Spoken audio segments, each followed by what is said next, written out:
हमने देखा है कि रेलवे अपनी प्लानिंग कर रही है, रोड ट्रांसपोर्ट डिपार्टमेंट अपनी प्लानिंग कर रहा है, टेलीकॉम डिपार्टमेंट की अपनी प्लानिंग होती है, गैस नेटवर्क का काम अलग प्लानिंग से हो रहा है। ऐसे ही तमाम डिपार्टमेंट अलग अलग प्लान करते हैं। हम सभी ने ये भी देखा है कि पहले कहीं सड़क बनती है, सड़क बिल्कुल तैयार हो जाती है, और फिर कोई पानी वाला डिपार्टमेंट आएगा, वो पानी की पाइप के लिए उसकी खुदाई कर देता है, फिर पानी वाले पहुंच जाते हैं। इसी तरह काम होता रहता है। ये भी होता है कि रोड बनाने वाले डिवाइडर बना देते हैं और फिर ट्रैफिक पुलिस कहती है कि इससे तो जाम लगा रहेगा, डिवाइडर हटाओ।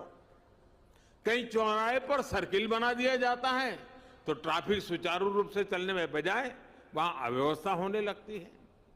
और हमने देश भर में ऐसा होते हुए देखा है। इन परिस्थितियों के बीच जब सारे प्रोजेक्ट्स को सिंक्रोनाइज करने की जरूरत पड़ती है तो इसके लिए बहुत ज्यादा एफर्ट्स करना पड़ता है। बिगड़ी हुई बात को ठीक करने में बहुत मेहनत लगती है।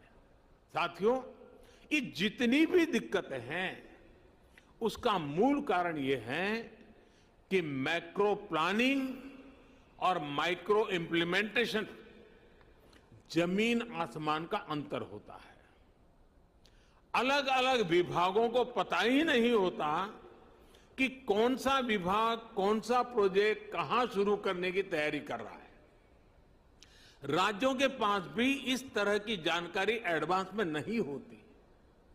इस तरह के साइलोस के कारण निर्णय प्रक्रिया भी प्रभावित होती है और बजट की भी बर्बादी होती है। सबसे बड़ा नुकसान ये होता है कि शक्ति जुड़ने के बजाय, शक्ति मल्टीप्लाई होने के बजाय शक्ति विभाजित हो जाती है। जो हमारे प्राइवेट प्लेयर्स हैं उन्हें भी ये ठीक ठीक पता नहीं होता कि भविष्य में यहां से सड़क गुजरने वाली है या यहां से कैनाल बनने वाली है या यहां कोई पावर स्टेशन लगने वाला है। इस वजह से वो भी किसी क्षेत्र को लेकर, किसी सेक्टर को लेकर बेहतर प्लान नहीं कर पाते हैं। इन सारी दिक्कतों का हल पीएम गति शक्ति नेशनल प्लान इससे ही निकलेगा।